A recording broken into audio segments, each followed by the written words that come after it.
भाभी, तुमसे माफी मांगने आई हूँ रूहानी। तुम जो ये गुरु का गुस्सा सह रही हो, उसकी वजह हम है।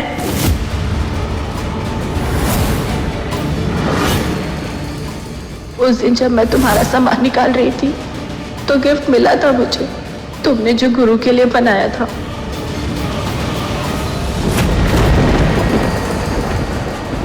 पर पापा जी और दादी जी ने उसे बदल दिया। ये मफलर कभी गुरु के हाथ नहीं लगना चाहिए, कुछ समझे।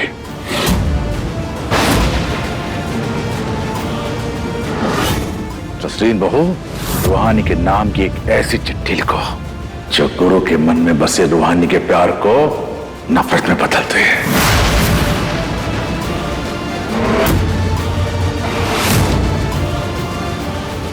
और गुरु को पंडित जी ने एक ऐसी चिट्ठी पढ़कर सुनाई जिससे उसका दिल टूट गया। मेरे लिए इस झूठे रिश्ते में बंधे रहने का कोई फायदा नहीं। मेरे लिए ये रिश्ता रद्दी कागज की तरह था।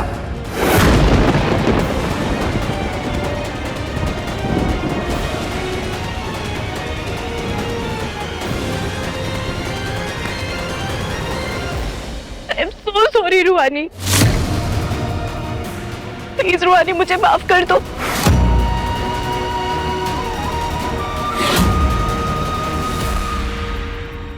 ये मोबाइल का चार्जर कहाँ रख दिया?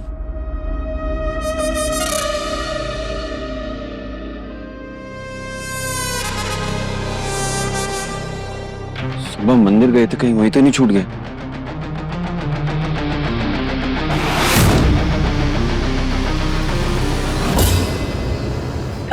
कल रात को भी मैं तुम्हें वही बताने आई थी, पर दादी जी वहां आ गई।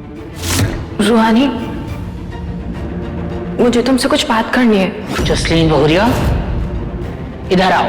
जाकर अपने कमरे में आराम करो। ज्यादा जागना और बोलना सेहत के लिए अच्छा नहीं होता। और कहने लगी, अगर ये बात बाहर आई ना तो वो मुझे और बंटी जी को हमेशा हमेशा के लिए अलग कर देंगी।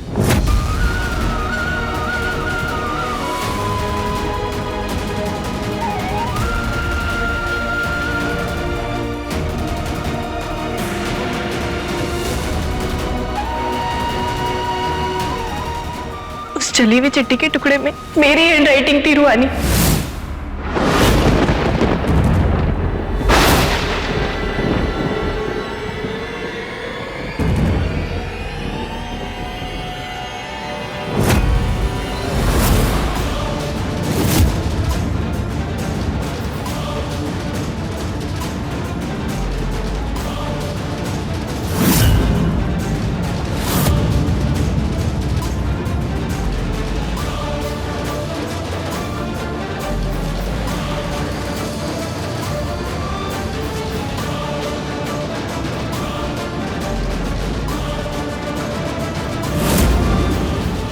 मैं मजबूर हूँ, ज्यादा कुछ कर नहीं सकती। बस इतना जरूर बता सकती हूँ कि वो गिफ्ट अभी मम्मी जी के पास है और अब केवल मम्मी जी हैं जो गुरु को समझा सकती हैं। वो मफलर दिखाकर इस पूरी बात की सच्चाई सामने ला सकती हैं। पर रूहानी, मुझे नहीं लगता कि वो ऐसा करेंगी। क्यों? अंकल जी की वजह से? पता नहीं रूहानी, कल से ना अजीब सा बर्ताव कर रही हैं, अलग अलग सी लग रही हैं। ना प्लीज।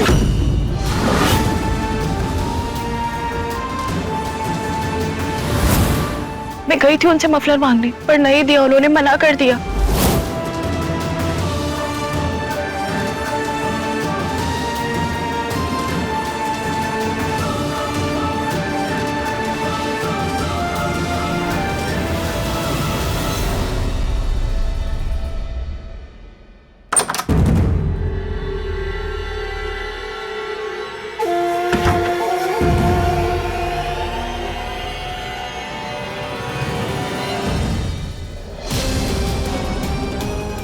क्या बात है, आराम फरमाया जा रहा है?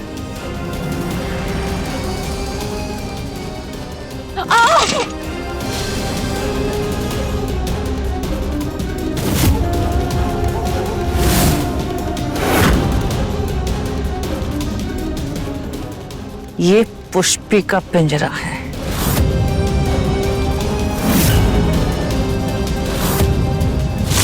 नहीं तोड़ पाओगे तुम, मेरी प्यारी बहना। कौन सी गुनाह का सजा दे रही हो तुम हमें? जाने दो, तुमको जो कुछ भी चाहिए, रुपया पैसा सब कुछ हम बंटी के पापा से कह के तुमको दिलवा देंगे। बस हमें जाने दो। अरे एक्टिंग का शौक तो हमें है, पर डायलॉग पे डायलॉग तो तुम मारे जा रही हो। कहा था ना तुमसे कि अब से तुम्हारा सुहाग हमारा है। और वैसे भी शादी तो हमसे होने वाली थी, पर एंड मौके पे बाजी तुम मार ले गई। बचपन से ही हम कुसुम बन के लोगों को ठगते थे, और तुम बड़े होते ही हमें ही ठग ली। ठगी नहीं किए हैं आप, पापा की इज्जत बचाए। शादी वाले दिन जब तुम मंडप से भाग गई थी, पापा की जान बचाने के लिए मंडप में हम बैठे थे। अरे वारे त्याग की देवी, समर्पण की मूर्ति। उफ, कुसुम चौधरी, कब तक छुपा के रखोगी? एक न एक दिन तुम्हारे पापा का घड़ा भरेगा। जब घर वालों को तुम्हारी सच्चाई का पता चलेगा ना, तब क्या करोगी? हाँ हाँ हाँ, बोर करने की आदत कहीं नहीं ना तुम्हारी, हैं? जानती हो, लोग हमें बिपाशा बासु बुलाते थे, पर तुम्हारे चक्कर में हमें मीना कुमारी बनना पड़ रहा है, बड़ी कोठी में। खैर, अलमारी की चाबी लाओ।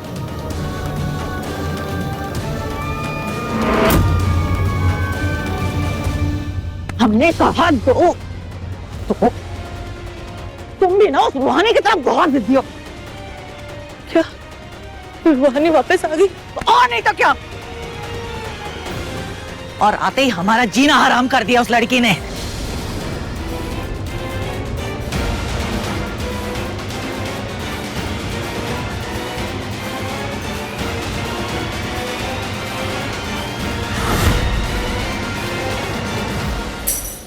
ले पुष्पे, ले जा पुष्पे, हमारी बहू रूहानी वापस आ गई है। अब तुम समझ लो, तुम्हारी बर्बादी की उल्टी गिनती शुरू। निकी, मुझे तो समझ ही नहीं आ रहा है कि मैं क्या करूं। माँ के पास मफलर है और उसी को दिखा के मैं गुरु की गलतफहमी दूर कर सकती हूँ। मैं सोच रही थी ना, एक बार माँ से बात कर लेती हूँ। मैं उनसे बोलूंगी तो वो गुरु को सब सच बता देंगी। उससे गुस्सा है, मेरे खिलाफ नहीं है। दी, पहले की बात अलग थी, मुझे नहीं लगता वो आपका साथ देगी। वैसे भी उन्होंने जसलीन भाभी को मफलर नहीं दिया, तो आपको क्या देगी? क्या पता वो भी इस साजिश में शामिल हो। नहीं निकी, मैं अपने साया पे शक कर सकती हूँ, माँ पर नहीं। दी, बहुत बोली आप। मैंने कहीं तो पढ़ा था, जब किसी बड़ी साजिश के तह तक पहुँचना हो ना, तो हमें अपने साये पे भी भरोसा नहीं करना चाहिए। जासूसी नॉवेल्स का भूत उतरा नहीं ना तेरा? वो सही कहती है, भलाई का तो जमाना ही नहीं रहा। जब सबूत मिल जाएगा ना, तब देखना गुरु सब संभाल लेगा। और सबूत ना आपको आंटी जी के कमरे में ही मिलेगा। नहीं निकी, ऐसे माँ के कमरे की तलाशी नहीं ले सकती। क्यों नहीं ले सकती? प्यार और वॉर में सब जायज है दी। मैं पर्सनली माता रानी से रिक्वेस्ट करूंगी कि वो आपको माफ कर दे। अब जाओ बिंदास। All the best.